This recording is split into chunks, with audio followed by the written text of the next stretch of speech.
This is a memoir of 17 years in the Muslim world, a world which has become part of my life, marked by enduring friendships and indelible memories. I tend to be soft-spoken. I don't know whether that helps me or not. Sometimes people misunderstand it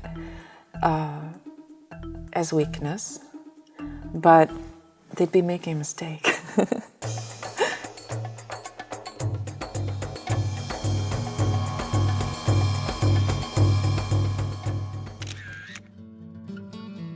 I used to cover revolutions and civil wars and whatnot. I was fascinated with what people will do to change their situation in life and to fight for freedom or to fight against an army or government. And it didn't matter to me what the ideology was. I wasn't interested in ideology per se.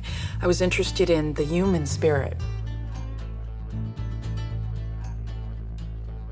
Now I'm more interested in how a country deals with change after a revolution or after a civil war.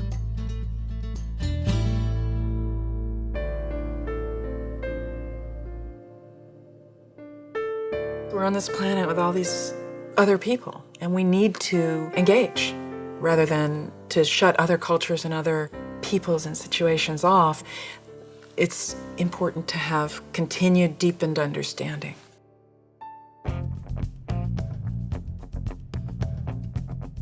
I was raised in a showbiz family in Manhattan, in Malibu, California, and it was an exciting life full of cutting-edge artistic culture and a lot of freedom, so much more.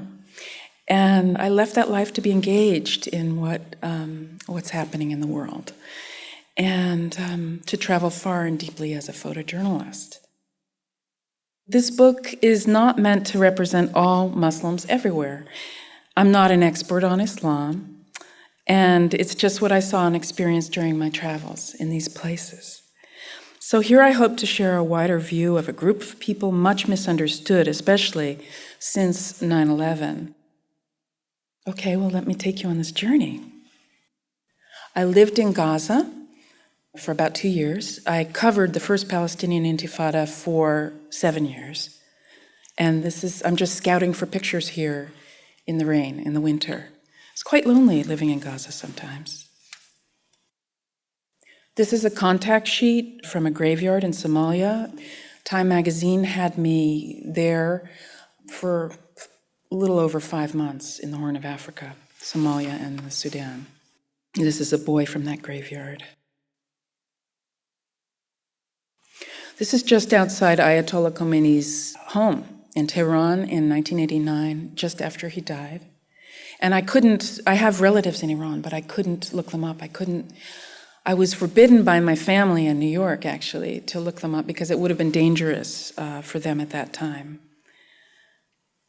I traveled widely in Saddam's Iraq. It was a fear-soaked universe with informants everywhere. And this is a double exposure from Iraq. This is a Catholic church and a Muslim family at the end of the day, relaxing. Nablus in the West Bank, one of the main towns in the West Bank, Palestinian territories, and it's a daytime curfew.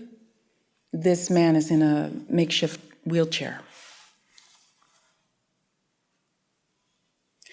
This is Savannah, Georgia, and this is a hate crime, post 9/11 hate crime. And this family is standing in the ruins of their mosque. This is just south of San Francisco, and it's Ashura, which is commemorating Imam Hussein, the grandson of the Prophet Muhammad, who was killed in the 7th century, martyred. And this is my father, Alexandra Avakian. He taught me so much. He was a movie director and a film editor. Here he's directing a movie with James Mason and John Gielgud in England, and actually James Mason took this picture. This is part of my family in Iran. They're Christians, they're Armenians, but you can see the women are wearing hijab. They're wearing covering, and it wasn't only Muslim women who wore this kind of covering at that time. This is my great-grandfather's funeral, Geographic. Avakian, and they were a leading family in the region. They escaped many, many things like the Armenian genocide. They escaped cholera epidemic. My grandmother's family escaped, well, only she escaped Stalin's Great Terror. They were from Tbilisi, Georgia. Wanting to know what they lived through helped drive me to cover Civil War, famine, and revolution in my career. This is Mount Ararat, which is a Christian holy mountain. It's where the Bible says that Noah's Ark rested. It's in Turkey. And this is from a mass grave in Syria, when Syria was part of the Ottoman Empire. And over 1 million Armenians were killed, and this is a mass grave that I found. It was a very difficult trip, really only a few days where I had to get in and out. There were many, many Muslims, Kurdish and Syrian, who helped to save Armenian orphans at that time. My uncle was actually marched into the Syrian desert at the age of 4 and survived.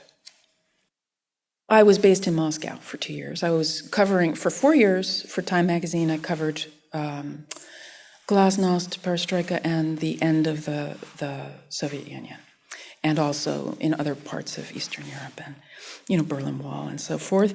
And while based in Moscow, I covered several civil wars and uprisings in the Soviet republics, from the Baltic Sea to the Chinese border. And this is a family grieving during the war between Muslim Azeris and Christian Armenians over Nagorno-Karabakh. But religion didn't have much to do with the conflict. Decades of communism had kept ethnic rivalries at bay, and these things came to the fore in the late 80s and early 90s. So I covered this war in 5 trips. I was in Tajikistan, in Soviet Tajikistan. This is Dushanbe. And I was there for a story, a deep, wide story on the Central Asian Soviet republics, and I arrived and I found myself in the middle of the first riots against Soviet rule, Soviet power, and they then snowballed over the years into a war. And this is how we had to travel in Somalia with bodyguards. This picture was taken by my friend Alfred Yagopzadeh, and these are my bodyguards in Somalia. So the Palestinians, I spent 7 years in and out of the Palestinian territories. And as I said, lived in Gaza. This is Fatima Al-Abed, and she shares a room, she sleeps in a room with, she did at that time, with 7 siblings in Shati camp, also known as beach camp. And this is the Palestinian farm that was burned by Israeli settlers at dawn, and this was just the kind of thing that I used to get a call at, dawn and just jump in my car and go.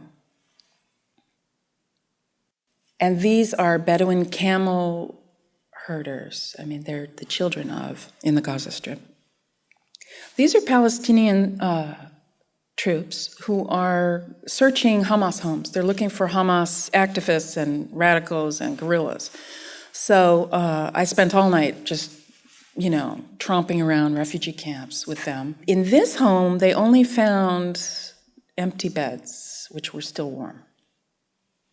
The tension between the Palestinian Authority and Hamas became so bad that it resulted in 3 days, not long after this, 3 days of really bad bloodshed and killing. And I was beaten by Hamas at that time and went to the Hamas sheikh to complain afterwards because I was living there and I couldn't have that. I couldn't be beaten by anybody and live there. And take it. So I went to the Hamas sheikh and I complained. And he then, the next day, he had it announced on the minarets in the midst of all these riots that they shouldn't attack journalists.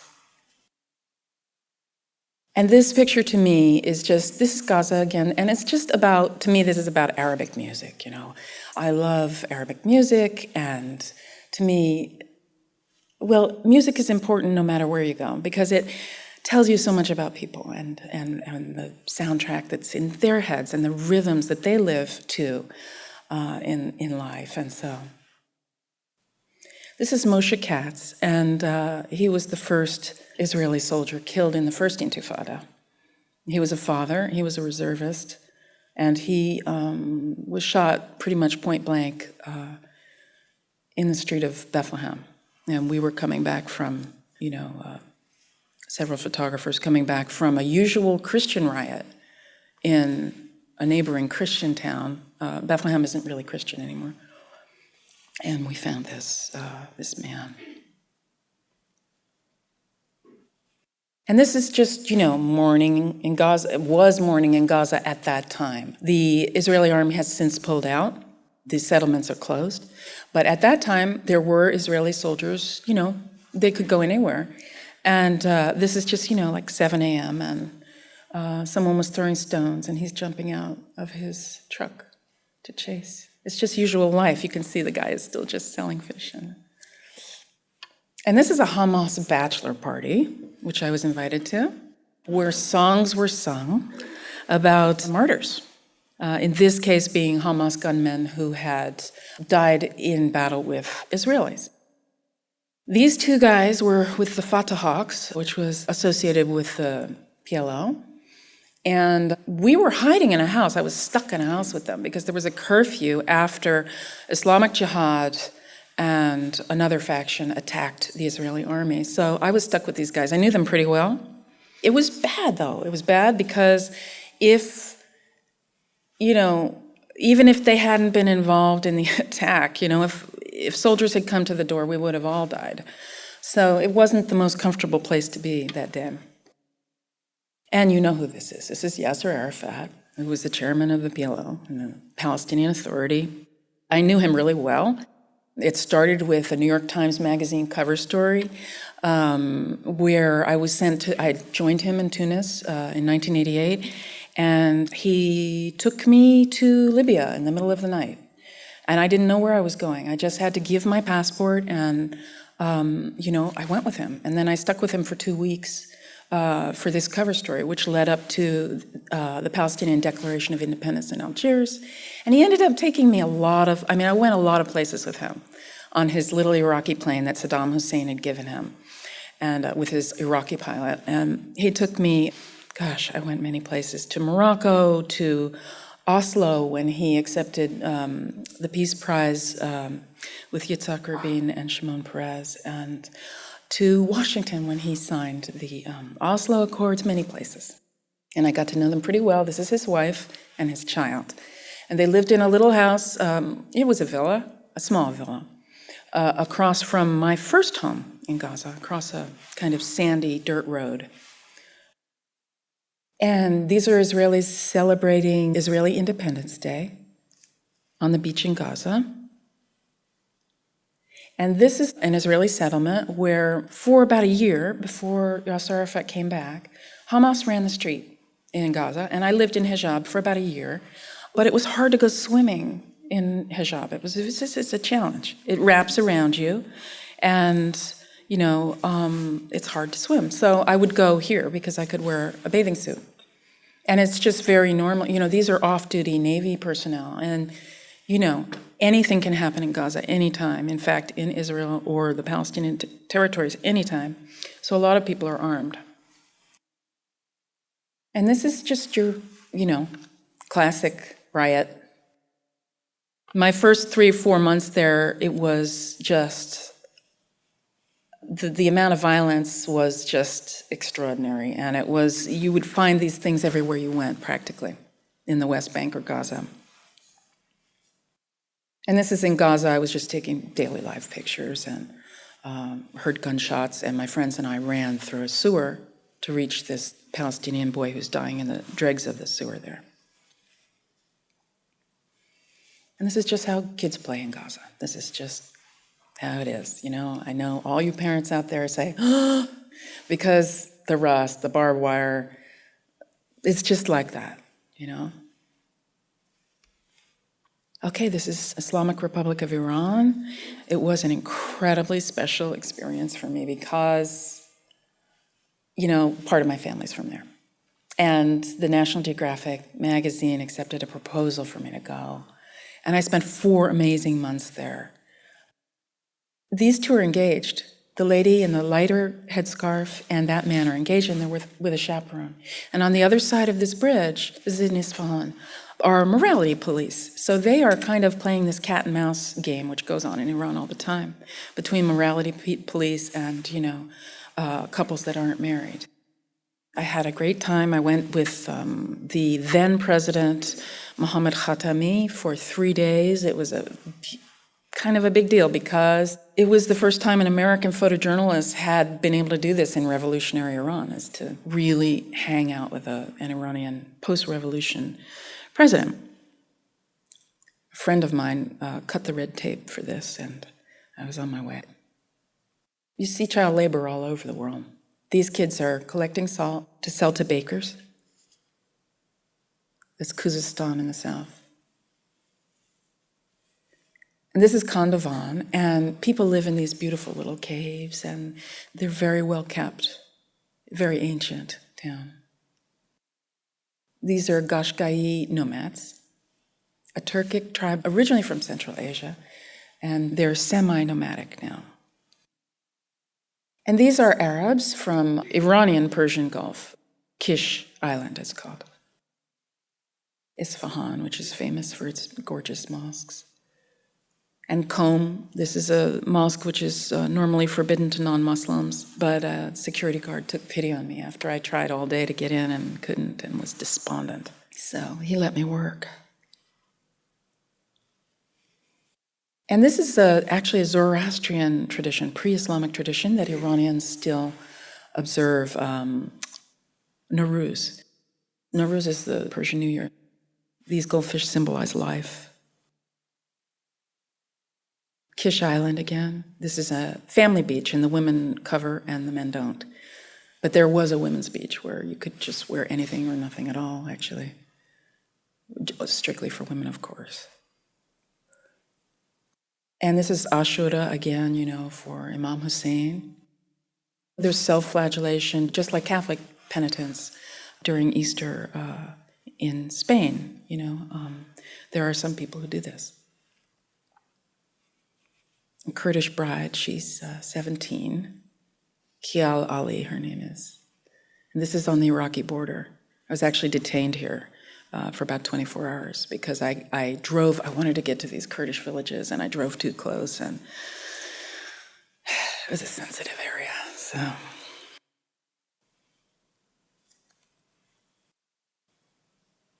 These masks are pre-Islamic, actually, in this part of Iran. Very often, the wearing of masks in Muslim countries is. It's a very old tradition that very often predates Islam, although these women are Muslim. This is Somalia. There's a graveyard in Somalia. I went when press attention had waned, and I didn't run into anybody for the first any other photographers for the first month that I was there. I stayed with doctors. I worked with their bodyguards, but sometimes I didn't work with bodyguards. I wandered the refugee camps, and we would see things like, I was alone once when I saw gunmen attack a feeding center, and there was just nothing I could do. I mean, they just did what they wanted to do. It was a very ruthless world where you could die for anything, any reason at all. This child was completely alone. I mean, there was nobody to bury this child. Clearly, the whole family had died, And this boy belonged to a clan that was victorious in that area. And he used to follow me around.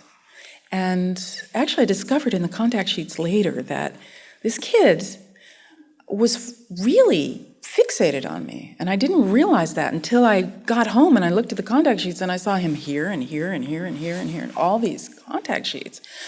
But while I was there, I used to give him rides back and forth. And then one day, he put a bullet in the chamber of his gun and threatened to kill me. And I was with a translator from CARE, and I said, I was furious. And I snapped into New York City mode. And I said, I could be your mother.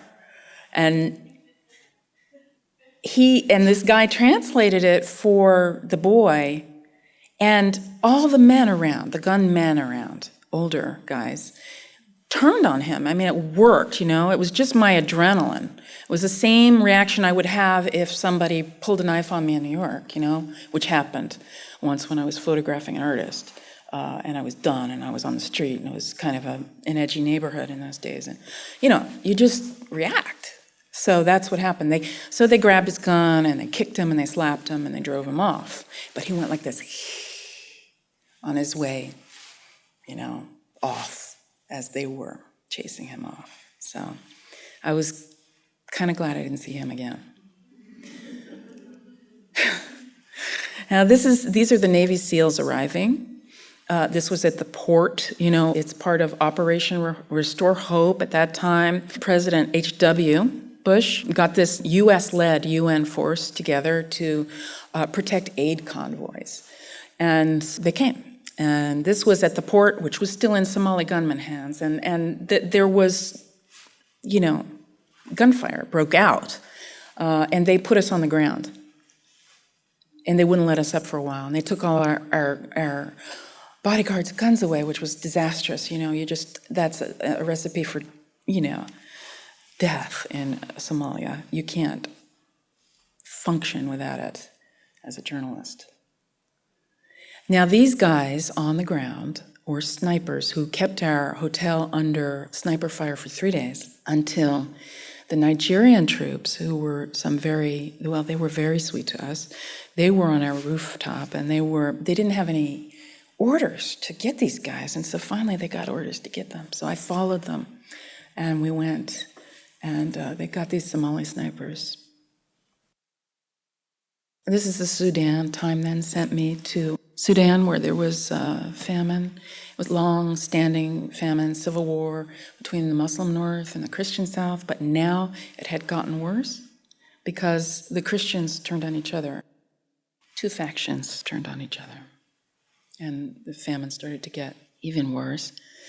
And I was in this village, and I couldn't get out, basically. The UN and all the aid groups left.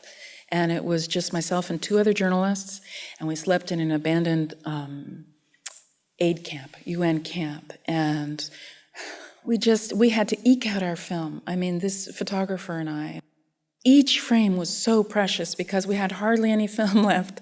And if the Civil War, like if the front line moved and came to us, we would be useless without the film. But 2 weeks after we left, anybody who was too weak to run was killed because the other rebel faction came and just massacred people. And this is a lake there. It's called UI. Now, this is America. This is post 9/11 Muslim America. And it was a great time for me to revisit America. And it was just a very, very classic immigrant experience, I think. I'm not Muslim. I'm not, but they reminded me of my family, the little bit of the old country, a lot of the new country, in this very rich American mix. This is Dearborn, Michigan. And these are Razan dolls, and they're an Islamic alternative to Barbie. And this lady fled the civil war in Lebanon. This is Dearborn. And Muslim Americans, like all Americans, have fled civil war, dictatorship, economic hardship. I mean, it's just like everybody else. But they were under a certain amount of pressure at that time. And National Geographic asked me to go out and see how they were doing and to describe their lives visually. This is Latif Muhammad, and Florence Muhammad is reflected in the mirror with her granddaughter, Kelly. And they're in a place called New Medina, Mississippi, which is near Sumrall, and it's a mostly Muslim village of farmers.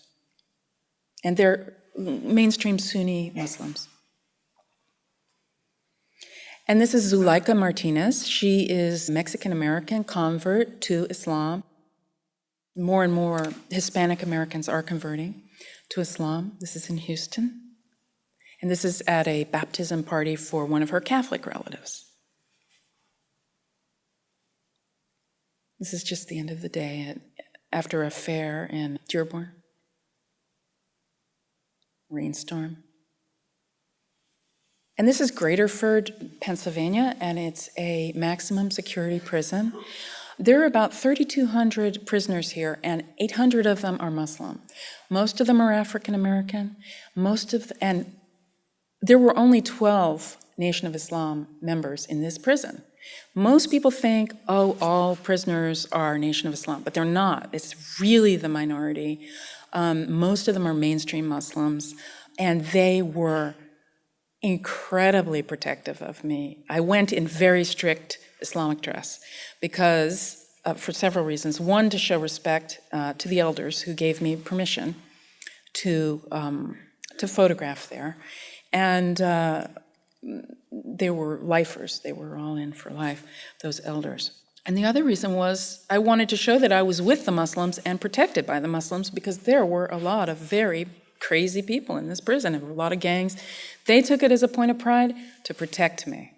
And it was a very, you can't have a gun deep inside a maximum security prison. The guards don't have guns because they can be turned on if they do. So it was a very edgy place. But I felt well protected by these guys. This is actually a Zoroastrian tradition. This is Los Angeles. This is the beach in Los Angeles where I used to swim, daily as a teenager. These are Persian Americans, Iranian Americans. And they jump over fires on their New Year to cast off the bad luck of the previous year, or, for good luck in the next year. And then National Geographic asked me to go and get as close to Hezbollah as I could. And I did.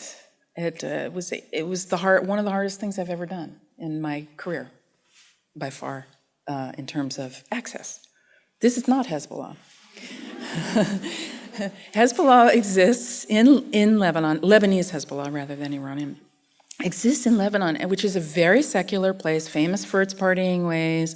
It's extremely diverse. Some people are totally secular, some are incredibly religious, and, but Hezbollah is the real power in Lebanon.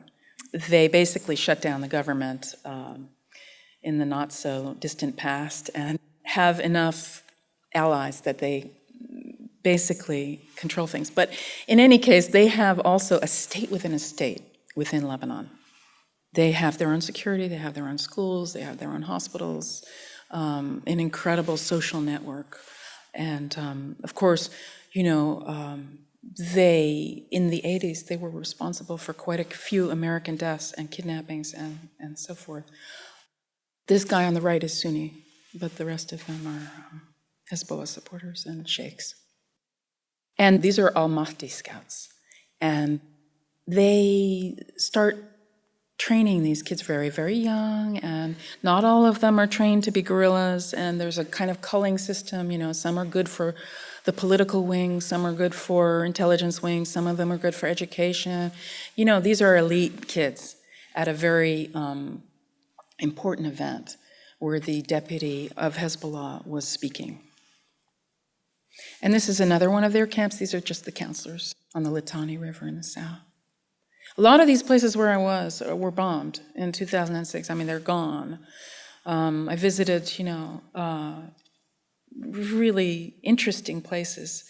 But it was very difficult. It was, getting access was nearly impossible. It's an organization that's structured in some part to keep outsiders out. It took a great deal of persistence.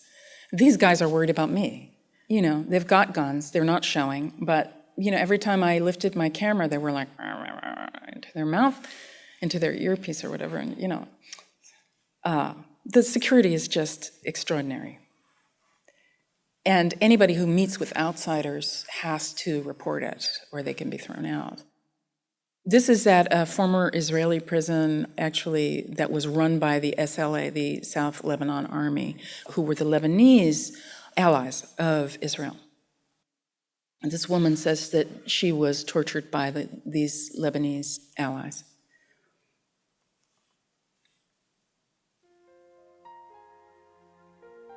I wrote this book and edited this book while undergoing chemo. So I'm going to give my speaker's fee to this organization, Susan G. Komen, and they have programs for women in the Middle East. That's it. That's Hero.